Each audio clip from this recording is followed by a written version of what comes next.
Shalom sa inyong lahat. Huwag kayong humatol at hindi kayo hahatulan. Huwag kayong humusga at hindi kayo huhusgahan. Magpatawad kayo at kayo'y patatawarin. Lucas 6:37. Welcome po sa Good and Faithful channel dito sa YouTube. Dalayan kong maging pagpapala ito sa iyo tuwing ikaw ay magbubukas at manunood. Ang pangunahing mapapanood mo ay ang pagtatalakay ng lingguhang pag-aaral ng salita ng Diyos. Paminsan-minsan ay madaragdagan ito ng mga pag-aaral sa iyong paksa tungkol sa pagiging katiwala ng Diyos. Anong nakatagong nakaraan ang pinagmumultuhan ka? Gaano kadalas? Mga leksyon ng panampalataya mula sa Josue. Bago tayo pumalaot ay manalangin muna tayo. Ama namin, sa ngalan ni Jesus, alalahanin mo, O Panginoon, ang inyong kahabagan at ang inyong tapat na pag-ibig sapagkat ang mga iyon ay mula pa ng unang kapanahunan. Huwag mong alalahanin ang mga kasalanan ng aming kabataan. Ni ang pag-ibig ay alalahanin mo kami. Ayon sa iyong wagas na pag-ibig ay alalahanin mo kami. O Panginoon, alang-alang sa iyong kabutihan. Amen. Panglabing isang leksyon, namumuhay sa lupain. Ang ating susing talata ay Kawikaan 15:1. Ang maluwanay na sagot ay nakakapawi ng puot, ngunit lalong nakakapagpagalit ang pabalang na sagot. Ang pamumuhay sa isang komunidad ay maaaring kung minsan aabot sa mga pagtatalo at tensyon. Ito ay lalo ng totoo sa isang komunidad gaya ng iglesia.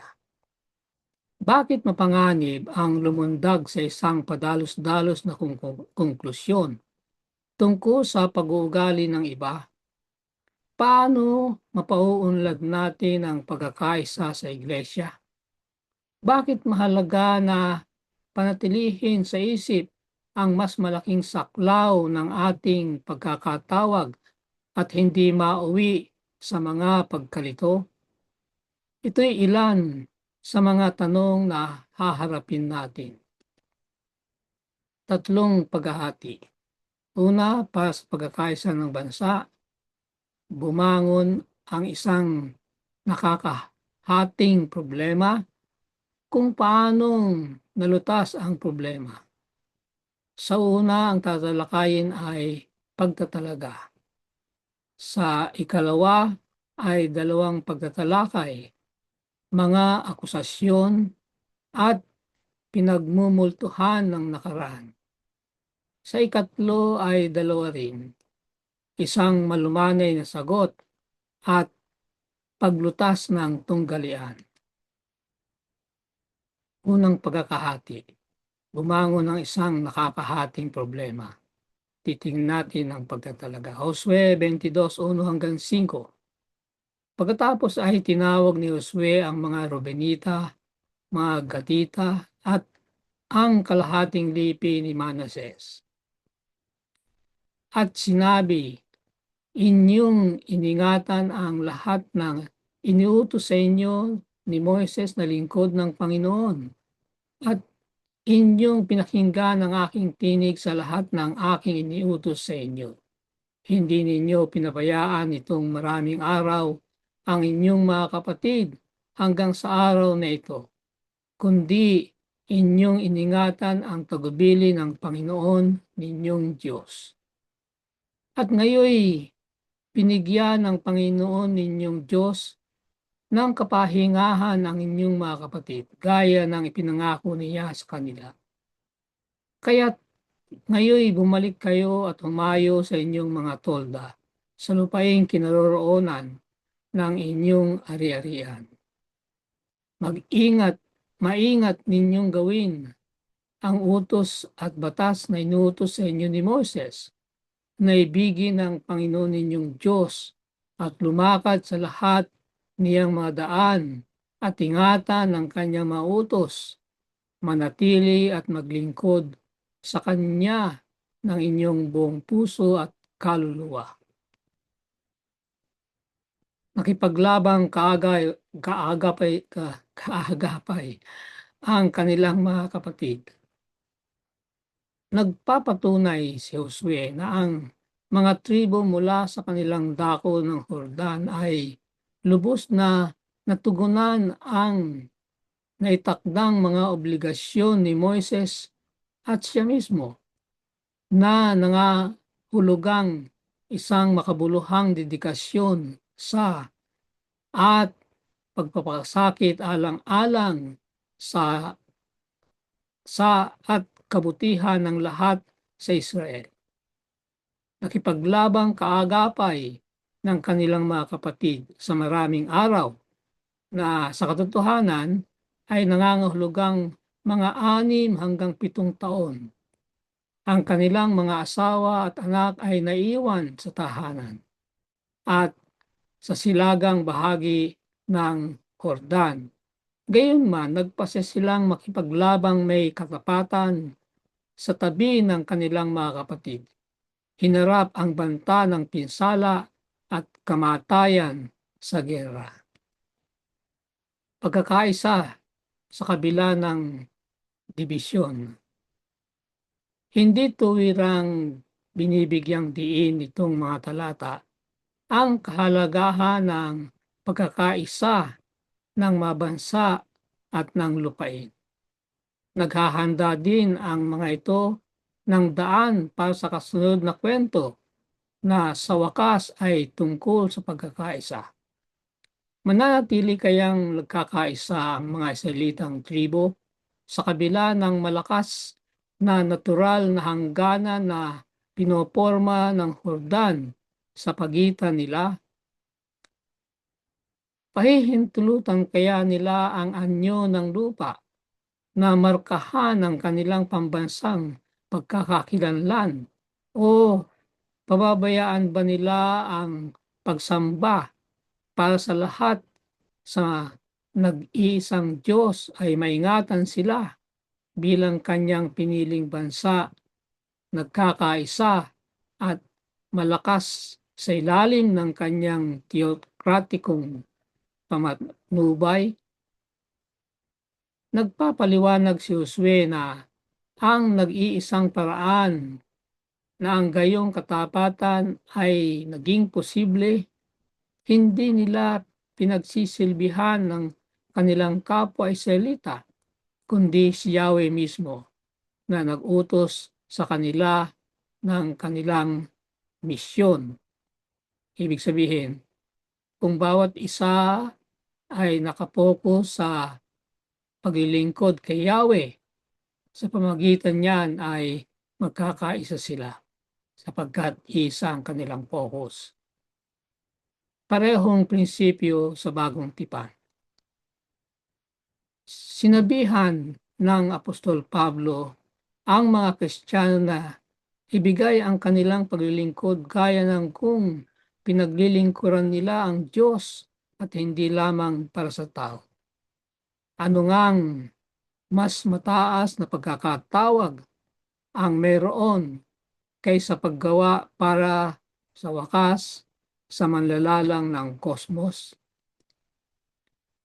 Sa araw-araw na buhay, madalas na hinaharap natin ang mga kahirapan na maaaring napakadaling pahinain ng loob natin at gawin tayong gustong sumuko sa laban.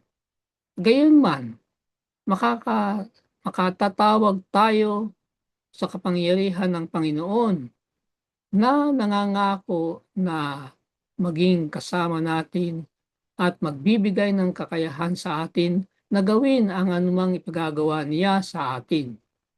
Kapag iningatan natin ang ating mas mataas na pagkakatawag sa harap natin, maaari tayong maudyukang magpatuloy sa unahan.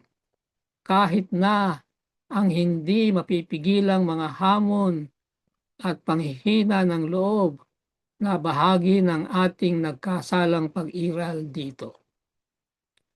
Si Josue ay umapila sa papaalis ng mga tribo na manatiling tapat sa Panginoon. At pagkatapos ay pinagpala sila. Ang tanong ay, paano mababago ang ating mga relasyon sa iglesia kung pagdadalanginan tayo sa isa't isa ng higit sa ginagawa natin? Pangalawang paghahati. Bumangon ang isang nakakahating problema at unang tatalakayin ay mga akusasyon, Josue 22:10 hanggang 16. Nang sila'y dumating malapit sa lupain ng Jordan, na nasa lupain ng Kanaan, ang mga anak ni Ruben, Gad, at ang kalahating lipi ni Manase ay nagtayo roon ng isang napakalaking dambana. At narinig ng mga anak ni Israel na sinabi, "Tingnan ninyo, ang mga anak ni Ruben, Gad, at ang kalahating lipi ni Manase ay nagtayo ng isang dambana. Nang ito ay marinig ng mga anak ni Israel, ang buong kapulungan ay nagtipon sa Silo upang makipagdigma laban sa kanila. At sinugo si Phinehas, kasama niya ang 10 pinuno, at sinabi nila sa kanila, ganito ang sinabi ng buong kapulungan. Anong kataksilan itong inyong ginawa laban sa Diyos ng Israel? Sa pagtalikod sa araw na ito mula sa pagsunod sa Panginoon, sa pamagitan ng inyong pagtatayo ng isang dambana bilang paghihimagsik laban sa Panginoon, isang hating Israel. Sa kaibahan sa unang talatang ang mga tribo sa silangang bahagi ay tinawag sa kanilang karaniwang porma, Rubenita, Gadinita, at iba pa. Dito, isang naibang pagpapahayag ay ginamit, mga anak ni Ruben, mga anak ni Gad, at ang kalahating tribo ni Manase, na kaiba sa mga anak ni Israel, Josue 22:11. Kaya kumakatawan sa isang kakaibang nilalang. Parang ang iba ang pagtawag doon sa mga Israelita sa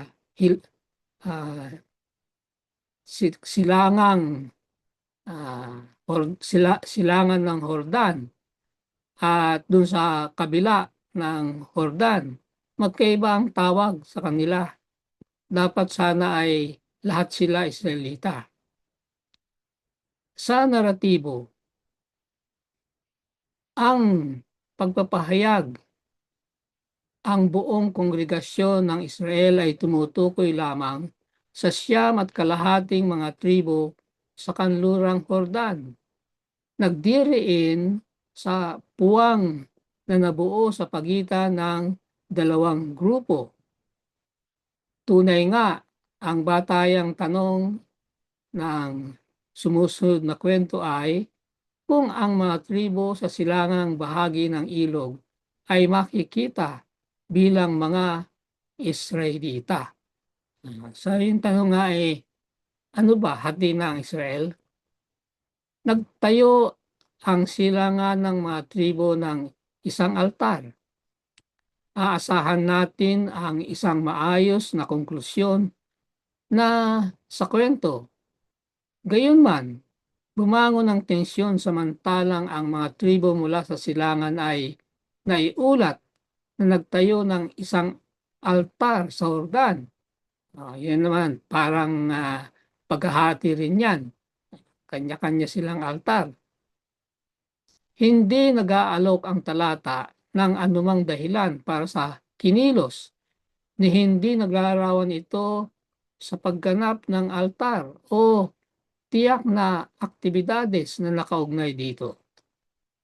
Ang kalabuan tungkol sa kahulugan ng kwento, gayunman, ang bumabangong tensyon mula dito sa altar ay nadagdagang higit pa kapag mapansin natin ang mga baliktanaw sa unang pagtawid sa Jordan sa mga kapitulo 3 at 4, kung saan pumasok ang lahat ng Israel sa gilid ng Jordan upang tawirin ang ilog tungo sa kalupaan. Nung unang nagtangka sila na tumawid, ay isa sila, mga Israelita. Yan ang ibig sabihin yan. Dito, dumarating ang isang bahagi ng Israel sa rehiyon ng Jordan. Subalit ngayon ay upang tawirin ang ilog sa kasalungat na direksyon.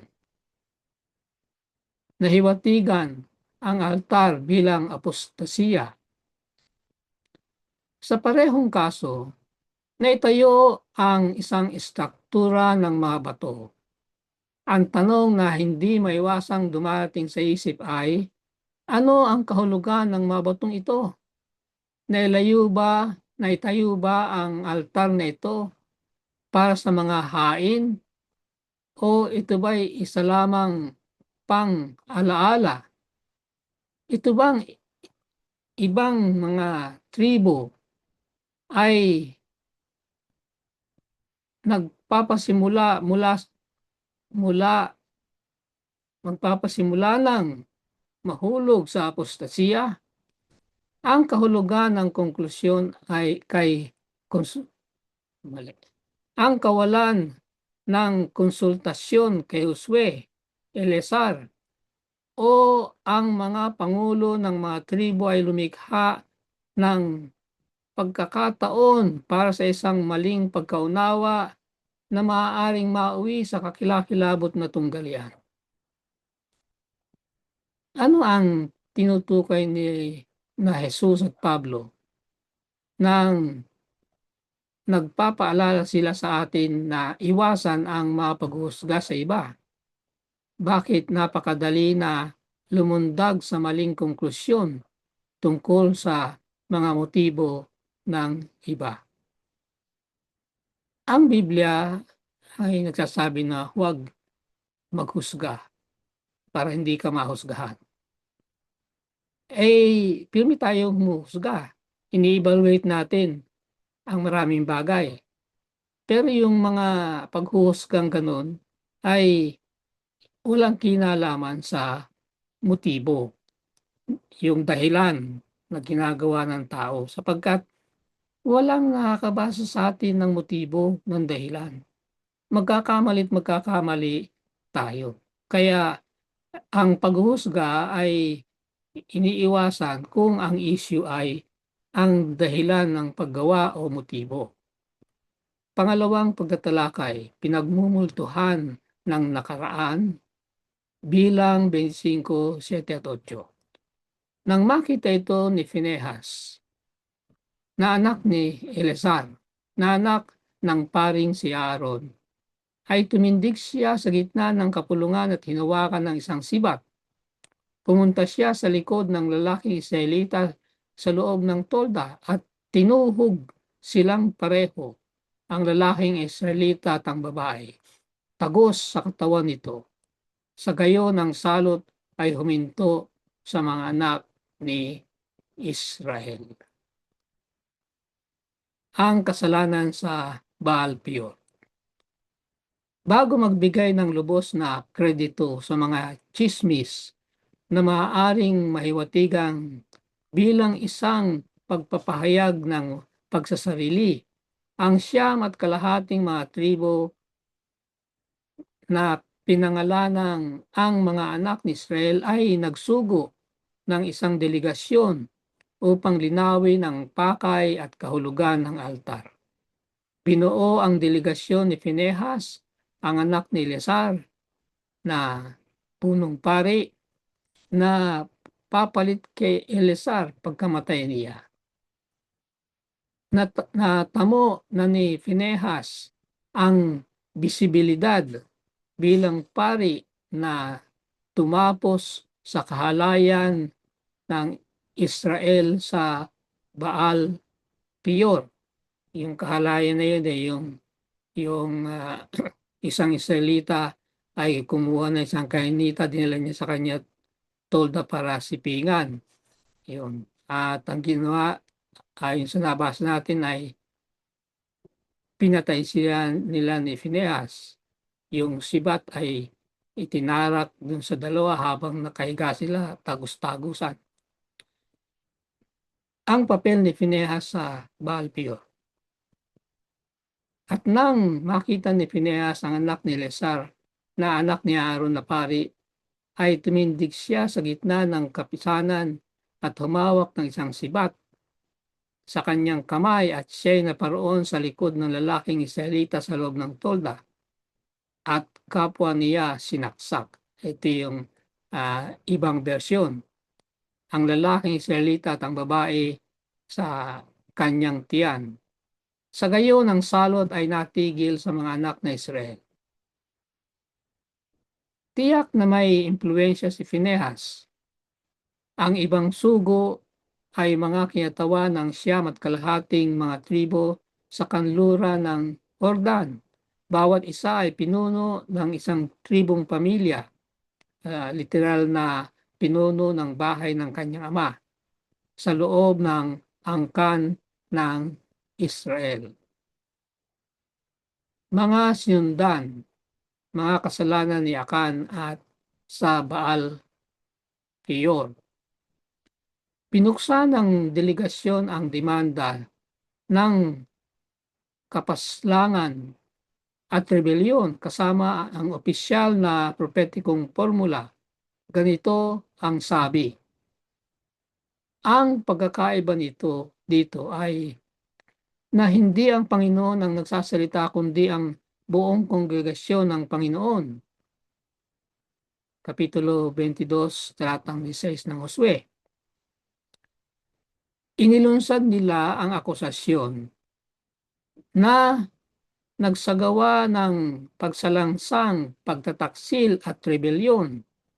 Ang terminong pagsalangsang ay ang parehong Hebrewong salita na ginamit upang maglarawan sa kasalanan ni Akan at lumilitaw ng ilang beses sa unang 5 maaklat ni Moises. Nagsisilbi ang mga halimbawa ni Akan at Baal Peor bilang mga sinundan, president, mga naunang pangyayari. Isa para sa pagtataksil at ang iba ay para sa rebelyon. Yung kay Akan, pagtataksil yun. Yung sa Baal Peor, rebelyon. Nagpapahayag din ito ng takot ng 9 mga tribo na ang gawa ng pagtatayo ng isang hindi awtorisadong altar ay aakay sa pagtalikod, idolatria at imoralidad at tatamuhin ang puot ng Panginoon sa buong bansa ng Israel. Yun ang kinakatakot nung mas malaking hati, 9.5, no, na yung ginawa ng kabilang mga tribo, yung 2.5, ay tatanggap ng puot hindi lang sa kanila, sa kabila, kundi para doon sa mas malaking grupo. Madadamay yung malaking grupo, ibig sabihin. Yun ang kanilang takot. Ang sabi ng tanong ng leksyon, lahat tayo may mga negatibong karanasan mula sa nakaraan. Nahuhubog ang paraan na patutunguhan ang katulad na pangyayari sa hinaharap. Paanong ang biyaya ng Diyos ay makatutulong na matiyak na ang mga trahedya ng ating karanasan ay hindi pagpapasyahan ang paraan ng pagtrato natin sa mga kapitbahay sa ngayon. No? Hindi makakadamay, ibig sabihin. Katulad ng natatakot ang mga tribo sa siyam na kalahati na madadamay sila sa poot ng Diyos sa kabilang tribo. Pangatlong pagkakahati, kung paano nalutas ang problema. At unang tatalakayin, isang malumanay sagot. Josue 22:21 hanggang 27. Nang magkagayoy sumagot ang mga anak ni Ruben, Gad, at ang kalahating lipi ni Manase. Ang makapangyarihan, ang Diyos, ang Panginoon, nalalaman niya at hayaang malaman ng Israel kung paghihimagsik nga o kataksilan sa Panginoon. Huwag mo kaming iligtas sa araw na ito.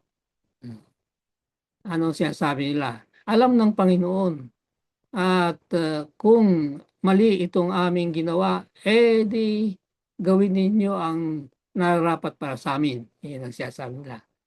Sa pagtatayo namin ng isang dambana upang humiwalay sa pagsunod sa Panginoon o kung aming ginawa upang paghandugan ng mga handog na sinusunog, ay mismong ang Panginoon ang magparusa sa amin.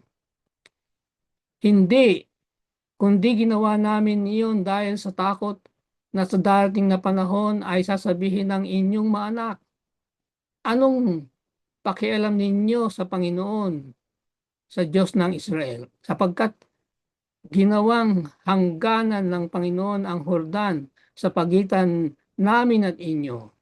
Wala kayong bahagi sa Panginoon. Kaya ang inyong mga inapo ay hahadlangan ng aming mga inapo mula sa pagsamba sa Panginoon. No? Kung dahil isang pagsamba nila, ang tabernakulo ay nandun sa lugar ng siyam at kalahati. Para makapagsamba yung 2.5 ay lilipat sila, tatawid sila ng Hordan. Sasabihin ng mga inapo nila, yung mga susunod na henerasyon na walang kaalaman sa nangyari, ay sasabihin nila na wala kayong bahagi sa Panginoon kasi nasa kabila kayo, nahati tayo ng Hordan. Wala. Yun sasabihin nila, ang paparatang nila. Kaya't aming sinabi, magtayo tayo ngayon ng isang dambana, hindi para sa handog na sinusunog, ni dahil sa alay man, kundi maging saksi sa pagitan ng ating mga lahi upang aming magawa ang pagsamba sa Panginoon sa kanyang santuaryo sa pamamagitan ng aming mga handog na sinusunog, alay at mga handog pang kapayapaan. Sinasabi nila na hindi naman ang altar na ito para lagyan paghandugan. Dito maghahandog kami, hihiwalay na kami sa paghahandog dyan sa inyo. Kundi bilang paalala, memorial, yan ang kanilang paliwanag. Buong tahimik na nakikinig sa akusasyon. Ang sagot ng naakusahan, prangka, at makapangyarihan gaya ng akusasyon, bumubuo ng parehong pampakay at pang-istruktura ang puso ng kapitulo. Hanggang ngayon, hindi pa tumutugon ang mga tribo sa mga akusasyon, kundi sa halip ay buong tahimik na nakinig sa mga aligasyon laban sa kanila. Ito ay uulitin sa katapusan ng pag-aaral sa paglilista ng paanong makipagkomunikasyon. No? Makinig muna, hindi yung pagka may akusasyon ay depensa kaagad, singit kaagad ng singit. Hindi, tahimik, makinig. Yan. Kaya nga ang subtitle dito ay buong tahimik na nakikinig sa akusasyon. Yan ang isang dapat na ginagawa. Nabigyan ng kabigatan ang mga paratang. Ang kanilang pasensya ay huwaran gaya ng pagpapakita nila ng tunay na kahulugan ng kawikaan. Ang malumanay na sagot ay nakapapawi ng puot, ngunit lalong nakakapagpagalit ang pabalang na sagot. Kawikaan 15:1. Magandang leksyon yan. Tandaan natin yan pagka merong usapang mabigat. Nagpapasimula ang depensa sa mga pangalan ng Diyos. Ito pa isang magandang paraan. Ang pambukas na pangusap ng depensa ay isang sunod-sunod ng banal na mga pangalang iniuugnay sa Diyos ng Israel. Ano yun? Yung El, Elohim, Yahweh. Inulit ito ng 2 beses na may lumalaking puwersa, samantalang ito'y magiging isang solemneng panunumpa upang itaboy ang mga pagdududa at maling akusasyon na muntik nang mauwi sa isang gera sibil sa Israel. So ang pasimula nila ay ang pagtawag sa Panginoon, no? Ang depensa nila ay pinapasimulan nila sa espiritual na pakikitungo sa Diyos. Buong lakas na kumbinsido sila na lubos na nalalaman ng Diyos at naunawaan ang sitwasyon. Siyempre, ang Diyos ang nakakabasa ng motibo nila eh. At umasa sila na ang kasalukuyang delegasyon ay darating sa kaparehong konklusyon. Nakilala rin ng 2.5 tribo ang kanilang pananagutan sa harapan ng Panginoon sa pamagitan ng pagtawag sa Kanya upang maghiganti kung talagang may sala sila.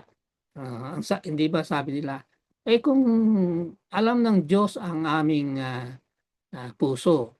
Ngayon, kung nakita niya na mali kami, di siyang magpataw sa amin ng parusa. Yan ang sinasabi nila. Naibunyag ang tunay na layunin ng altar. Sumusunod ang isang kagulat-gulat na kapahayagan na ang isang banda ay nagpapatunay sa basihan ng pagwawalang bisa ng demanda. Ano yung pagwawalang bisa? Hindi makapagsisilbi ang isang altar bilang isa lamang lugar na paghahain. Ibig sabihin hindi naman porket altar ay paghahain na. Hindi lang naman yun ang purpose ng altar. Yun ang kanilang sinasabi. At tama naman sila. At nagbubunyag sa ibang banda ang tunay nilang pag-uudyok. Ano yung nag-udyok sa kanila na itayo? Ang takot ng paghihiwalay mula sa Israel sa halip ng pagtalikod ay ang tunay na basihan para sa kanilang pagkilos. Kaya ang pagtatayo ng altar ay hindi katibayan ng kanilang pagtalikod gaya ng inakala. Sa totoo lang, totoo ang kasalungat. Kumilos sila mula sa takot sa Panginoon, gaya ng ginawa ng kanluraning mga tribo. Ang tunay na basihan ng pagkakaisa ng Israel ay hindi ang kinaroroonan o ang pisikal na lawak ng mana, kundi ang kanilang espiritual na katapatan sa mga kahilingan ng Panginoon.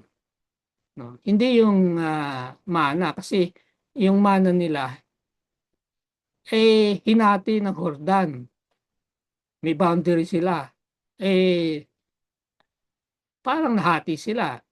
Pero kahit na merong Hordan na naghahati, hindi sila pwedeng mahati kung ang parehong tribo, yung malaki at yung maliit na tribo, grupo, yung 9 and a half at saka yung 2 and a half, kung pareho silang tapat sa kahilingan ng Panginoon, magkakaisa sila sa kabila ng kanilang katayuang hinati ng Jordan, ang kanilang lugar. Ang tunay na malasakit ng mga tribo sa kanlurang bahagi ng ilog ay naibunyag din sa kanilang tunay na kagalakan bilang ang pagkatiyak ng kawalang sala ng tribo sa silangan. Ito ang maganda. Nung marinig nung ah, mas nakararaming tribo ang paliwanag, ay tinanggap nila at pinakita nilang kagalakan na mali ang kanilang iniisip. Yun, maganda yung ganun. Sa halip na pagkadama ng pagkatalo ng mga argumento ng kanilang mga kapatid, nagpakita sila ng tapat na kasiyahan na ang hinala nila ay naging mali. Tumanggap sila na sila'y mali ang iniisip. Naiwasan ng gera sibil sa Israel at napanatili ang pagkakaisa ng bansa. Kaya ang tanong ng leksyon ay ganito: paano mo pakikitunguhan ang mga maling akusasyon? Yan, maaaring maranasan natin yan. Yung mga chismis na mali. Ano ang mga prinsipyo na gagabay sa iyong saloobin? Paano mo gagawin yan? At anong mga basihan mo sa pagtugon sa mga maling akusasyon? Pangalawang pagtatalakay. Paglutas ng tunggalian. Josue 22:30-33. Nang si Phinehas at ang mga pinuno ng kapulungan, ang mga pinuno ng mga angkan ni Israel ay narinig ito mula sa tribo ni Ruben, Gad, at ng kalahating lahi ni Manase. Sila'y nasiyahan. Tumugon si Phinehas, sa araw na ito ay nalalaman namin na ang Panginoon ay kasama natin, sapagkat kayo'y hindi nagkasala ng kataksilan laban sa Panginoon gaya ng naisip natin. Sa halip, inyong iniligtas ang mga anak ni Israel mula sa kamay ng Panginoon. At si Phinehas at ang mga pinuno ay umalis at bumalik sa lupain ng Kanaan upang sabihin sa mga Israelita ang nangyari. Ang ulat ay ikinatuwa ng mga anak ni Israel at pinuri ang Diyos at hindi na nagsalita pa ng pakikipagdigma laban sa Ruben at Gad. Mga prinsipyo ng komunikasyon. Una, kapag magkakamali ang mga bagay o parang magkakamali, ang pinakamabuting magawa ay makipag-usap sa halip na pinipigilan ng ating mga pagmamasid hanggang sumabog ang mga ito. Linawin, pag may problema na parang mali yata yan, di makipag-usap, linawin. Yan ang ibig sabihin niyan. Mabuti para sa bayan ng Diyos na hindi manatiling walang pakialam kapag parang bumabangon ang mga problema. Siyempre, kung ipinabatid ng mga tribo sa kabila ng Jordan, naiwasan sana ang buong issue. Yun nga ang kakulangan ng 2 and a half tribe. Walang konsultasyon. Kung bago sila nagtayo ay kinausap nila si Josue o kaya yung mga elder, hindi sana nagkaroon ng ganito. Ikalawa, kahit na naniniwala ka tungkol sa iyong paghatol, huwag lumundag sa pabigla-bigla mong konklusyon. Yun naman yun sa kabila. Hindi dapat gagawa ng konklusyon mula sa narinig. Mga chismis, ganun. May konklusyon ka kaagad. Hindi. Bago ka humatol, ay tingnan mo, pakinggan mo ang panig. Matuling pinaniwalaan ng mga tribo sa kanlurang Hordan ang chismis na nakarating sa kanilang pandinig at gumawa ng maling konklusyon na ang mga tribo sa silangang Hordan ay tumalikod na. Ikatlo, magsalita tungkol sa tunay o nahiwatigang mga problema bago isagawa ang iyong konklusyon. Yan. Ikaapat, maging handang gumawa ng isang pagpapakasakit upang matamo ang pagkakaisa. Ang point ay unity. Kaya kung merong dapat na isakripisyo para maabot ang unity, dapat gagawin yun. Handang gawin yun. Handang isuko ng mga tribo ng kanlurang Hordan ang kanilang bahagi ng nailaan upang pagbigyan ang ibang mga tribo kung ang pagiging nasa kabilang bahagi ng Hordan ay ang dahilan ng kanilang ipinalalagay na pagtalikod. No, handa silang i-share yung kabila. Pamarito na kayo para magkaisa tayo.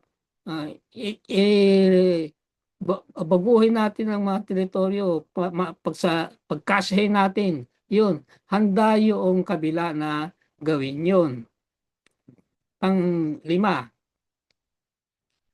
kapag nakusahan, kasinungalingan o makatwiran, magbigay ng isang malumanay na sagot na nakakapawi ng puot. Yan. Malumanay lang ang sagot. Maluwanag ang paliwanag, hindi yung pagalit, hindi yung pasigaw. Yan ang sinasabi rito. Yan ang susintalata natin eh. Ang sumagot ng isang akusasyon ng isang kontra-akusasyon ay hindi mauwi sa kapayapaan. Subukang umunawa bago magtangkang maunawaan ka. Maganda yan eh. No? Unawain mo muna sila bago para pagka ikaw naman, uunawain ka naman din nila. Kanim, matuwa at pagpalain ng Diyos kapag muling naitatag ang kapayapaan. Yan ang anim. At maganda rin yan. Kahanga-hangang makita na naranasan ng pangunahing Israelitang kongregasyon ang tunay na kagalakan nang malaman nila ang tungkol sa tunay na pagkaudyok ng 2.5 tribo. Hindi sila masyadong kapuri-puri sa paghatol nila na hindi nila maamin na sila'y mali sa paggawa nito. Ang papel ng disiplina ng Iglesia. Kung tumalikod ang mga tribo ng silangan ng Hordan, sana'y ipinataw ng bayan ng Israel ang mga kahilingan ng tipan. Ang pagkakaisa ay hindi maaaring maging isang argumento upang palabnawin ang katotohanan o sumuko sa mga prinsipyo ng Biblia. Gayunman, ang disiplina ng Iglesia ay dapat na laging maging huli at hindi ang una na takbuhan matapos ang mga pagtatangka sa muling pagkakasundo at tulong pastoral base sa salita ng Diyos ay mabigo. Pagka yung mga unang hakbang na para makarating ang kapayapaan ay nabigo, tsaka lang ang disiplina, ibig sabihin. Kung minsan ay nagdidisiplina, walang due process. Disiplina kagad. Mali yun. Kaya mag-uusap-usap muna. At kapag yung hakbang na ibinigay sa atin ng Diyos sa Mateo, yung dalawin, 2 beses dalawin, tapos pagka hindi mangyari ay dalhin sa iglesia. So, due process yan, ibig sabihin. Katapos ang salita. Kalooban pa rin ng Diyos na ang pagsasanib at pagmamahal sa kapatid ay dapat na umiral sa gitna ng kanyang bayan. Ang panalangin ni Kristo bago lamang ang kanyang pagkakapako sa krus ay na ang kanyang mga alagad ay maaaring maging isa gaya ng siya at ah, gaya ng siya ay kaisa kasama ng Ama. Umaabot itong pinaka nakakaantig at kahangahangang panalangin pababa sa mga kapanahunan, maging sa ating panahon. Samantalang Samantalang hindi natin dapat isakripisyo ang isang prinsipyo ng katotohanan. Ito ay dapat maging ang ating patuloy na layunin na marating itong katayuan ng pagkakaisa. Ano na ating layunin dapat ay tungo sa pagkakaisa sa ating iglesia.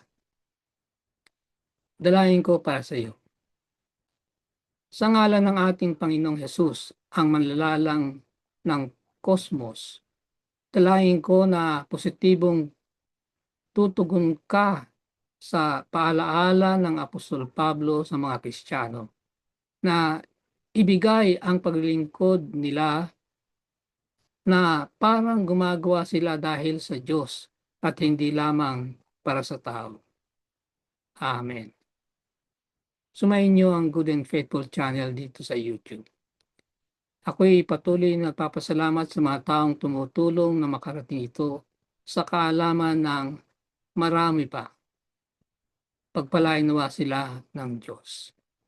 Malaki ang iyong magiging bahagi sa ministeryong ito kung ikaw ay magsusubscribe kung hindi pa.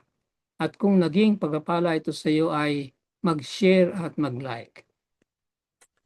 I-click na rin ang notification bell upang kaagad ay malaman mo kapag may bagong video. Ang PowerPoint presentation ay makukuha rin kapag hiningi sa aking messenger. Maraming salamat. Magkita tayo sa susunod na linggo.